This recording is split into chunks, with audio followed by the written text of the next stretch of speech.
presents Loretta Young, Dan O'Hurley, Raymond Burr, and tonight's special guest, Mr. Thomas F. O'Neill.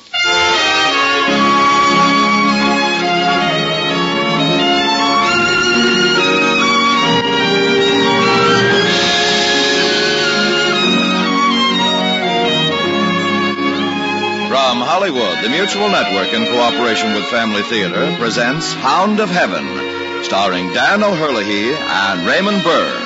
And now, here's your hostess, Miss Loretta Young.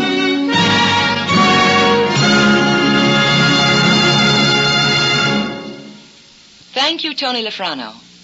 Family Theater's only purpose is to bring to everyone's attention a practice that must become an important part of our lives if we're to win peace for ourselves, peace for our families, and peace for the world.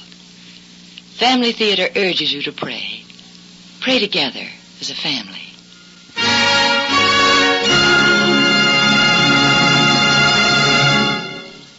And now to our transcribed drama, Hound of Heaven, starring Dan O'Hurley as Francis Thompson and Raymond Burr as the narrator.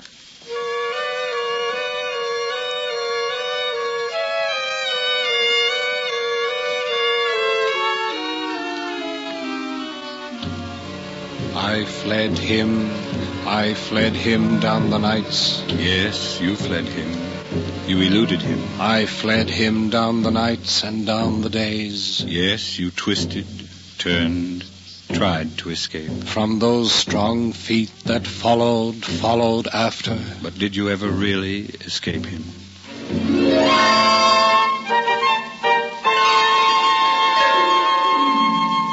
His name was Francis Thompson. And of all the lonely and obscure men who lived in London that year of 1887, none had made his bed in hell more surely than he. For him, each night was a lying down in hunger and fear. Each morning, a slow awakening to pain. Here, you there, get up. Come on, get up, I say. Yes. You can't sleep here, you know that. I know. I'm sorry, officer. Come on, get along with you. Get along with you.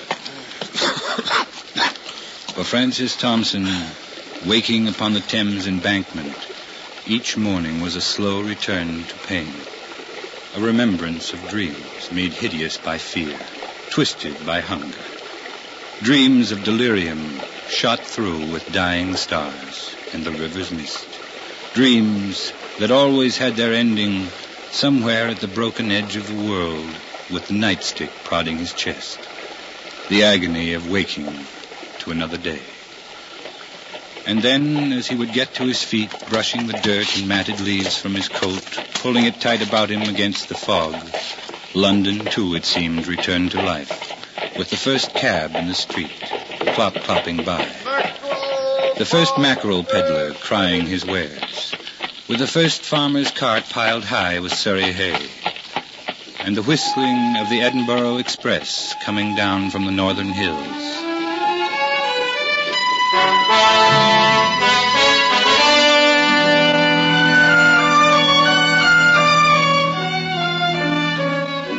As he awoke, London woke with him, and they faced each other at the beginning of the day.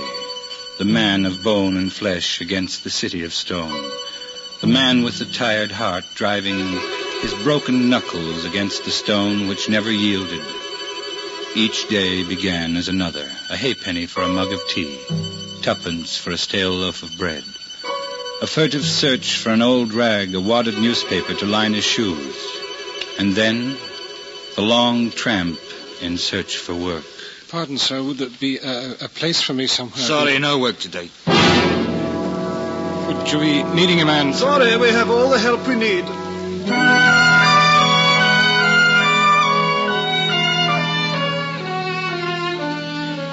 Unemployment, Francis. Unemployment. It's the scourge that can lash a man's spirit. It's a cross, a contradiction of economics that hangs heavily upon the shoulders of people like you, Francis. So you've got to keep walking, keep searching. Maybe somewhere you will find work. You can't stop to rest.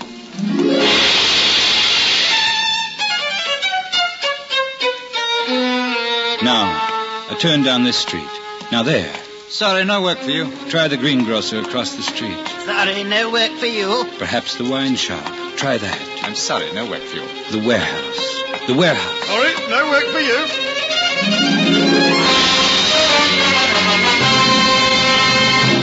Sorry, no work for you. Yes, Francis, the day is over. The long tramping from door to door. Huddle there in the darkened doorway and take your rest. There will be no bread for your hunger tonight, no roof above your head. And there will be no drug to soothe the madness in your throat and brain. Lie in the doorway and take your rest. For tomorrow's another day, and if you live, there'll be more miles to walk. Death comes slowly to the afflicted, so you cannot hope for much tonight. What was that? A drum, perhaps. It could be the failing beat of your heart. No, it's not that. I hear it often. It stops and begins again. Your imagination? No, it sounds like footsteps, as though someone were following me. Try to rest. No matter where I go, I hear them. They follow me always. It's the drug, Francis. Try to get through this night and your craving for it. Perhaps tomorrow you'll find work. It's not the drug or my imagination. They are footsteps and they follow me wherever I go. I'm like a man with the hounds crying after him, a hunted thing in a swamp, and I hear these footsteps night and day. I hear them. There. Hear them? You hear a drum. You hear your heartbeat. Now wait. It's footsteps, all right. Someone approaching the doorway. Hello there. You there, you all right? All right.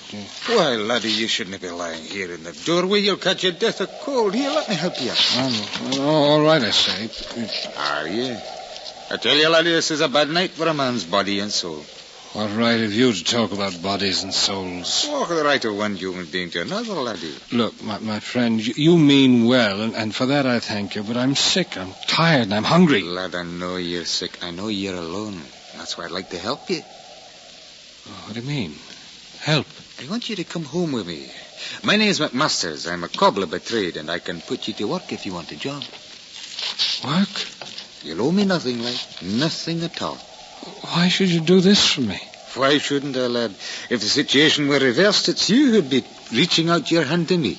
This way, it's my good fortune. Here, come along now, lads. A warm bed for you tonight, and a good day's work in the morning.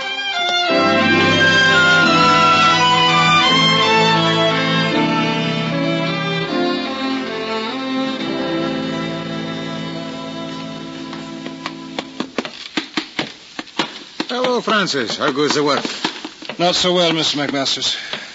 I'm afraid I don't think I was cut out for a cobbler. Oh, you're just learning, lad. It's only 3 weeks you've been here. Tell me, laddie, I didn't want to pry or anything, but what's your trade or profession? Well, I have none. If I did, I suppose you'd call it journalism. Oh, you're right then. Yes, Mr. McMasters. What do you write, Francis? Usual thing, I suppose, reviews, essays, some poetry. The sort of things that never sell. Here, lad, try some of this tobacco. It's an Irish mixture. Thanks. Light? Where'd you go to school, Francis? Bushard. It's about 4 miles from Durham. And you were studying... I wanted to enter the priesthood. I failed. Oh, I'm sorry. Strange, when you come to think of it. I'm 28, you know. You'd think that in 28 years a man would be able to win. Well, to win one victory. You'd think that, but it isn't true. After I was rejected for the priesthood, my father sent me to Manchester to study medicine. 6 years. Examinations every 2 years. I failed all of them. Defeat for me was like a web. I seemed to be caught into it, woven into its pattern. Well, after a while, I became afraid to try anything at all for fear I'd fail at it. That's why I came to London. Did you break the pattern? No, to lose myself, to crawl into the darkest corner of the city and hide. Laddie. And how long have you? 2 years come November. 2 years on the streets and doorways? How could you live? How? I don't know. Maybe it was because I prayed. I'd say that, only Sometimes there was even no belief in my prayers. I felt as if I were not being heard. You see, living the way I did in hunger, a disordered nervous condition, loneliness, you can't think clearly sometimes. You doubt your own mind's power to think, and then you can't pray right. Only I went on praying, and I'm still alive, that's all I know. And God willing, you'll stay alive, Francis. For you've a roof over your head now and a job. And maybe time to write. Maybe time to write something great and good.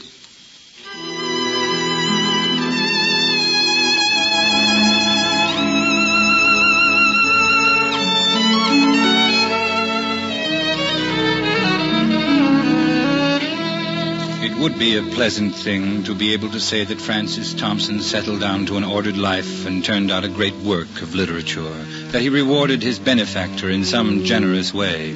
But the truth is quite different. Thompson was useless around the cobbler shop. Oh, he was willing, but he was clumsy and inefficient.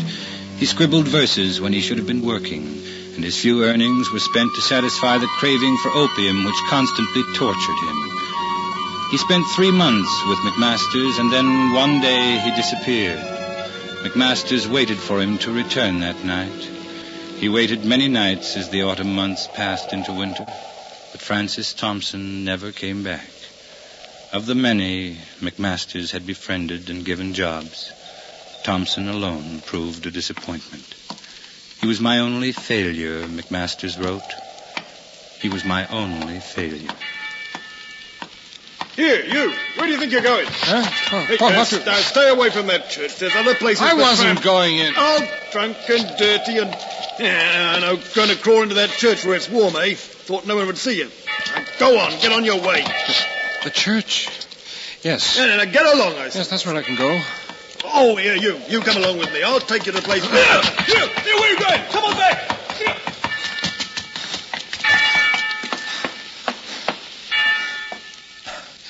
Lord, have mercy upon us. Lord, have mercy upon me. Christ, have mercy upon us. Christ, have mercy upon me. The Lord have mercy upon you, Francis Thompson. Have mercy. Upon your weakness and failures. Have mercy. And through you on all the poor and broken who walk in the city streets. Help us all, O God. From the city itself, from the cruelty of stone and the horror of the pavement. Defend me, O God. From the almshouse and prison. From the makeshift bed in the doorway. Defend me, O God. From the hunger in the day and wakefulness at night. From the torn coat and the broken shoes. From the stares of pity and the stares of contempt. Deliver me, O God. From the man whose hand is against us. From his anger and his clenched fist. From the sudden blow against the mouth. Deliver me, O God. And give us this day our daily bread. Give me this day my daily bread. But more than bread alone, O God, give us the strength to earn our bread. Hear me, O God. Christ, have mercy on us. Christ, have mercy on me.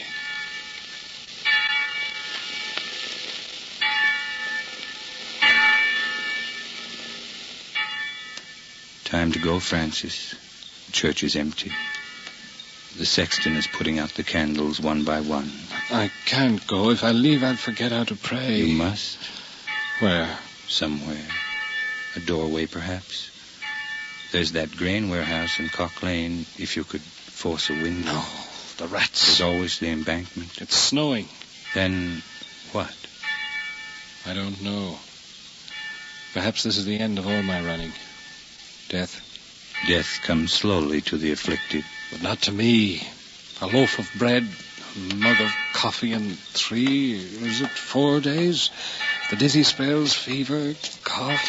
No, it can't be far off now, even to me. Do you want to die? Do I want to live this way? Do you not know, Francis, that while you live, your body is the temple of God? God doesn't live in me. God is perfection and health and beauty. Can God live in a broken body and a mind that doubts its own reason? No. I lost God sometime after I left the cobbler's shop. I lost him somewhere in the alleys of Eastcheap. But has God lost you, Francis? Huh?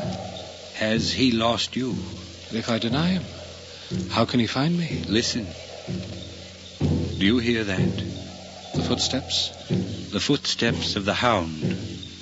Do you remember, Francis? Footsteps? Yes, they always follow me. But there's something inside me, oh God forgive me, some fear, some dread that keeps me running from those footsteps.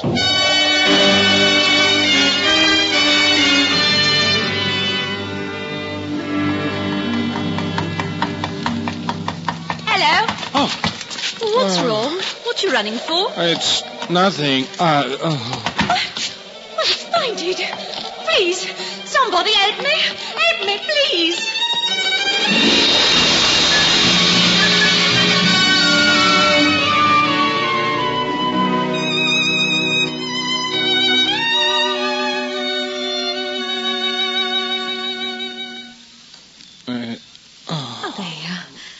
There, it's all right. What happened? You've been quite sick. Sick? Don't you remember? How long have I been? 3 days. Don't you remember? You were running along the street. Oh, yes. Yes, I remember now. And you were the girl... I brought you here to this boarding house. I'm afraid I've put you to a lot of trouble. I think I'd better but go. You can't. You're sick. The doctor said you got to rest and eat. He says you was down from starvation. You called a doctor? I had to. Well, that cost money. I've got nothing... Don't say it. What's your name? Anne. Who are you? I mean, what sort of work do you do? Oh, nothing very much. Nothing important. I didn't mean to pry. I just wondered. Anne. Yes? Maybe you haven't done anything important, as you say. I don't know who you are, what you are, but I've been wandering across a plain of fever and delirium. 3 days, you tell me? Dreams came up like clouds over those 3 days. But in the end, it seemed that I heard footsteps behind me. They were after me, and I ran and ran. And far on the edge of a plain, I saw a cross standing, and I thought if I can reach that cross, I'd be safe. So I ran toward it, only when I got there, it wasn't a cross. It was you. Do you understand? You mean you don't care what I am? No, I only wonder what I can ever do for you in return.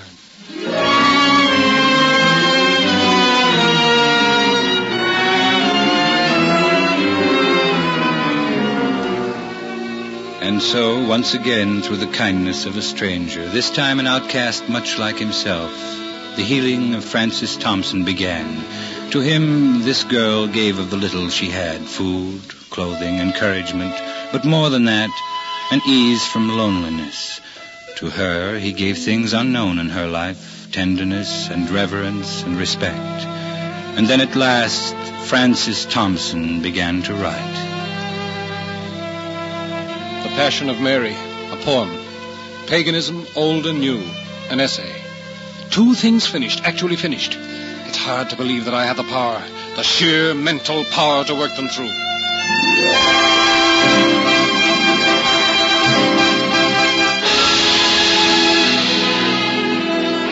Francis Thompson's work was good, and Wilfred Mennell, editor of the magazine Merry England, published the pieces, sought out the author, and extended to him the hand which would lift him from obscurity. But Francis Thompson, about to reach for the hand, suddenly withdrew himself. For what about Anne? Anne! Yes, Francis? Anne, I sold them to Mr. Mennell. And Anne, he's interested in me. He wants me to come and live with him to do my work at his home. I mean, he wants us. Us? Yes. You see, I told him we were to be married, and that I'd come only if you were with me. Oh, no. I want you to marry me, and... I'm not worthy of you, Francis. You know that. You're great and good. I might only hurt you. I might keep you from... It's been good what we had together, Francis. But you'll have to go on alone now. You'll have to go on alone.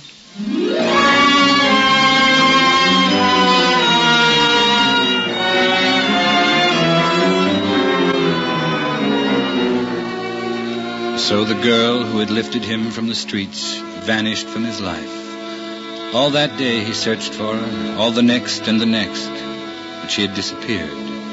He turned away from the extended hand of Mennell in his search for her, and the days passed into weeks, weeks into a month, then 2 months as he tramped the mighty labyrinths of London.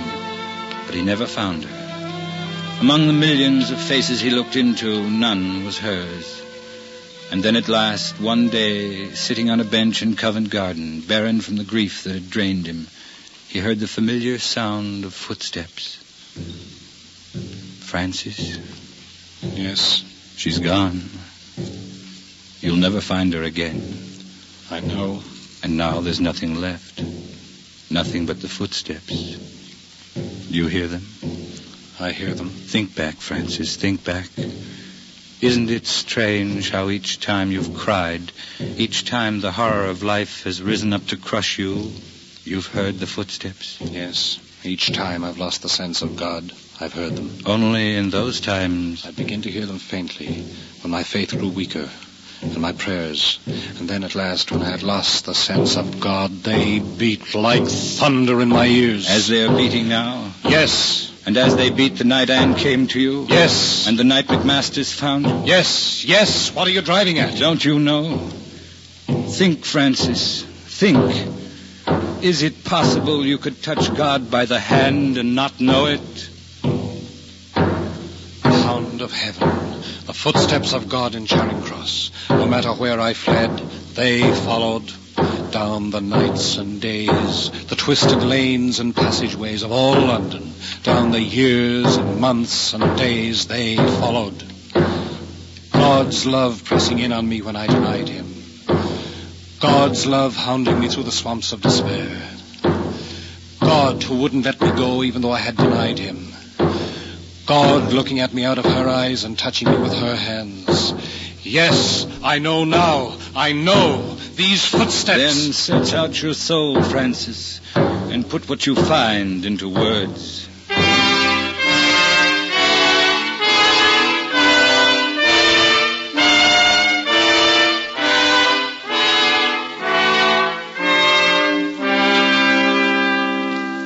All the hunger and pain and loneliness of these tortured years.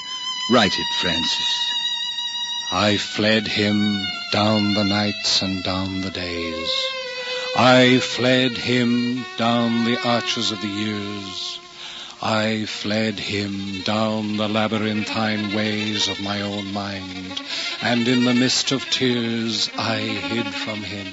Write it for all to read, Francis, for the poor, the beaten, the hungry, the tempted, the weak, for those like you all over the world. I hid from him, from those strong feet that followed after, but with unhurrying chase and unperturbed pace, deliberate speed, majestic instancy, they beat and a voice beat more instant than the feet.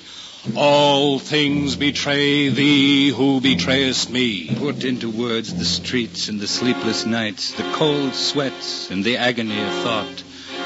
Put McMasters into them, and Anne. And put the losing of God into words, the awful loneliness. For though I knew his love who followed, yet was I sore adread, lest having him I might have naught beside. And Francis, put into words the joy that came when God had found you once again. And past those noised feet a voice comes yet more fleet. Ah, fondest, blindest, weakest, I am he whom thou seekest.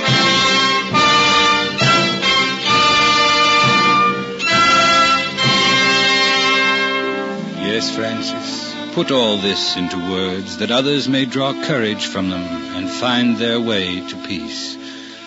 For it is you, Francis Thompson, who went down to make a bed in hell, but found God's love following you, even there. Ah, fondest, blindest, weakest, I am he whom thou seekest.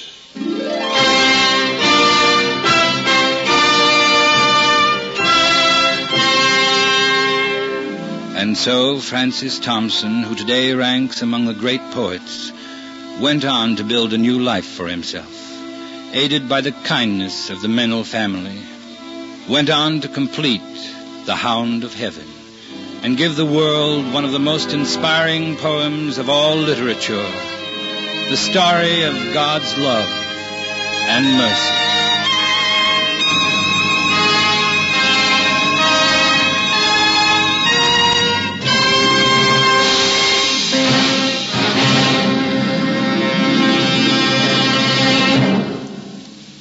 This is Loretta Young again. Hound of Heaven marks a very special occasion. Special because with this program, Family Theater celebrates its 400th broadcast over the Mutual Network. It was my privilege to appear on the very first Family Theater program. It was broadcast on February the 13th, 1947. And since that first broadcast, the great continuous generosity of the Mutual Network has made this program possible week after week and year after year. So Family Theater has been on the air for a long time because the men behind Mutual are convinced of the efficacy of Family Theater's dedicated program, a program devoted to the betterment of family life through the inspiration and practice of family prayer. More than 300 stars of Hollywood and New York have appeared time after time on Family Theater, giving their talents to prove that they, too, believe in the efficacy of prayer. Now, on behalf of all these stars and players, I want to express appreciation to our special guest, Mr. Thomas F. O'Neill, Chairman of the Board of the Mutual Broadcasting System. Thank you, Mr. O'Neill, for making it possible for Family Theater to be heard every week over the Mutual Network. Thank you, and all of your associates, for this repeated opportunity to tell millions of listeners week after week the simple truth. The family that prays together stays together. Thank you, Loretta. In a way, we in the entertainment world feel a real kinship to Family Theater. We like to think of ourselves as members of this family, too, and today it is a kind of special family celebration. This has been Family Theater's 400th broadcast, and we of Mutual want to thank Family Theater and all the stars who, for the past 7½ years, have helped to make it a program that we can be proud to present to our listeners. Anyone who has been a steady listener to Family Theater can vouch for the high, wholesome quality of its entertainment. And any American who has the well-being of his country at heart must agree that the basis of our nation's strength lies in the strength and unity of the family, and that the family that prays together stays together. More things are wrought by prayer than this world dreams of.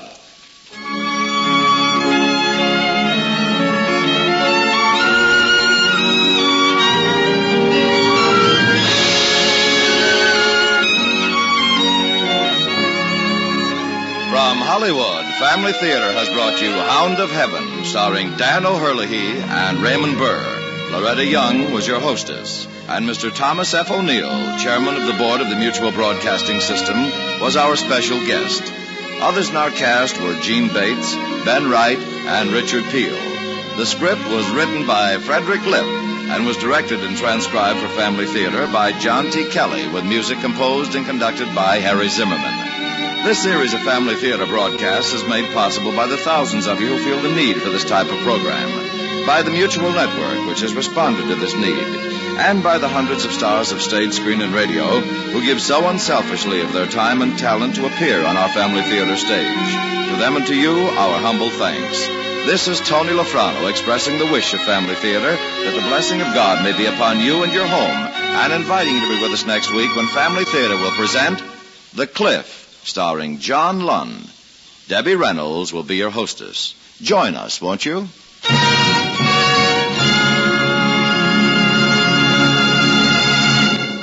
Family Theater is broadcast throughout the world and originates in the Hollywood studios of the world's largest network. This is Mutual, the radio network for all America.